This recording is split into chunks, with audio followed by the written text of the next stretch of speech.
Today I'm making something really simple but deeply special, a pumpkin and sage cob loaf. It's cozy, it's hearty, and most importantly, it's meant to be shared. Top off.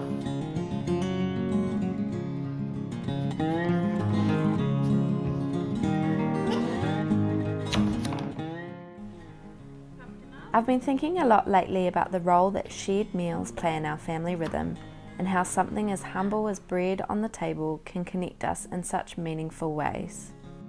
Now we're going to cut it in half.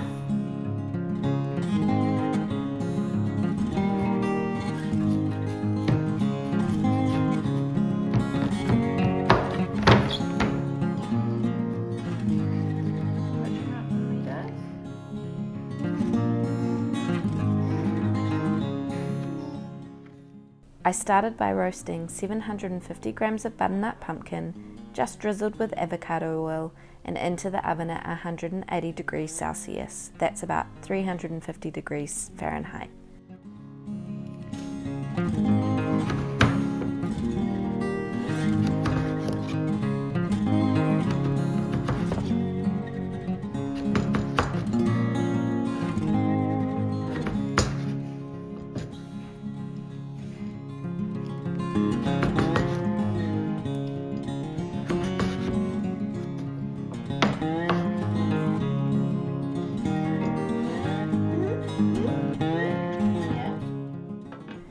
I don't peel mine first, I just wait until it's soft and the skin pulls away easily.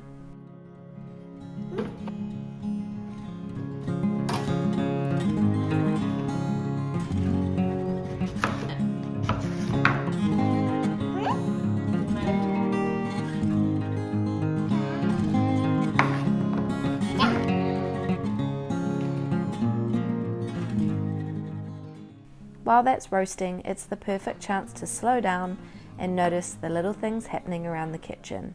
My toddler underfoot, maybe handing me a spoon, or just watching in awe as the food takes shape.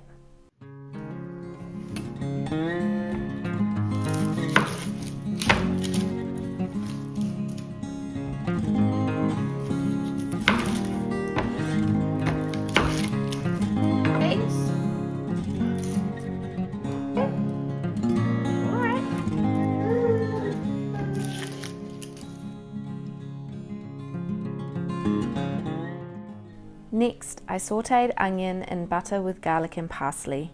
Some days I'll chop everything fresh, and other days I'll use a garlic parsley butter that I keep ready in the fridge.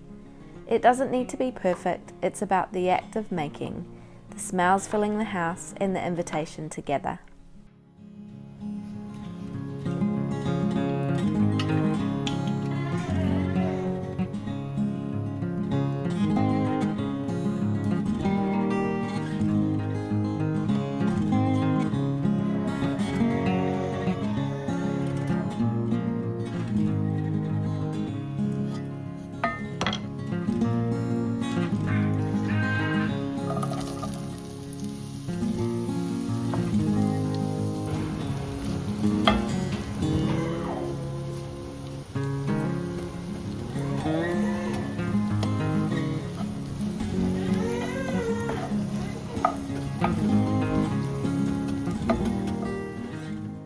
Once the pumpkin was soft, I mixed it with the onion, some cream cheese, a handful of grated cheese, a little bit of Dijon mustard, and just a little salt and pepper.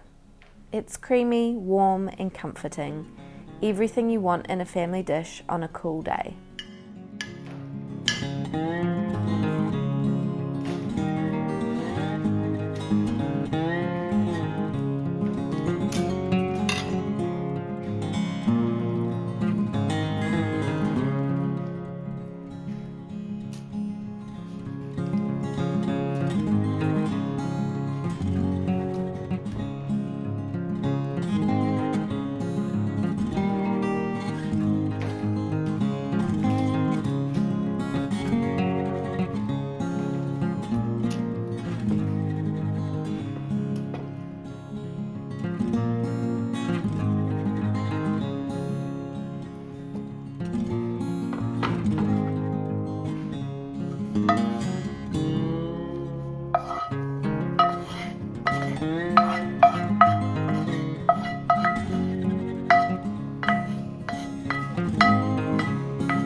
Now for the fun part, the cob loaf itself.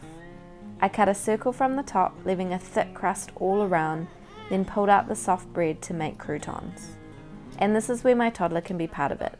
Little hands love pulling apart the bread, dipping pieces into melted garlic butter, and laying them on a tray to crisp in the oven.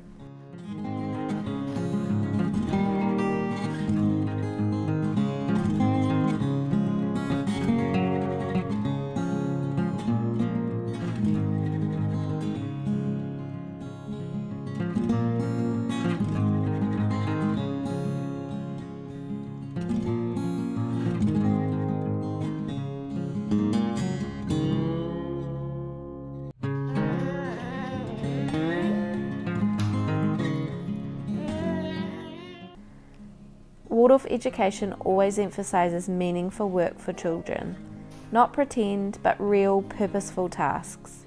Letting him participate in preparing food isn't just about keeping him busy, it's about weaving him into our family rhythm.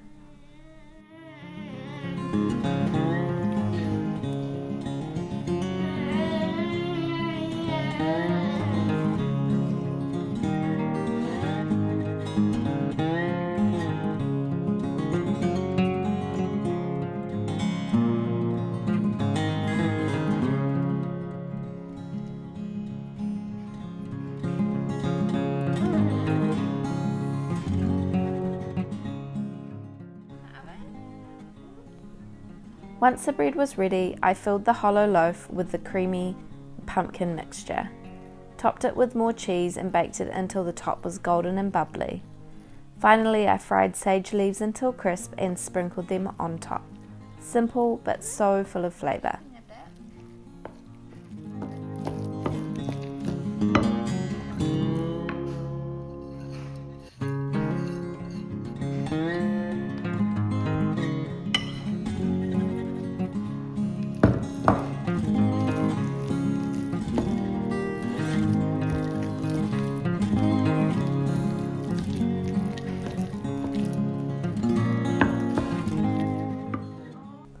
Whenever we sit down to tear bread and share it together, I'm reminded of how Jesus broke bread with his friends. It wasn't a grand meal, but the act itself carried so much meaning: love, connection, and presence. In our home, I like to think of meals like this as small echoes of that same spirit, an invitation to slow down, to be together, and to notice the gift of one another. It's a way of teaching our children through everyday rhythms what it looks like to care, to share, and to belong.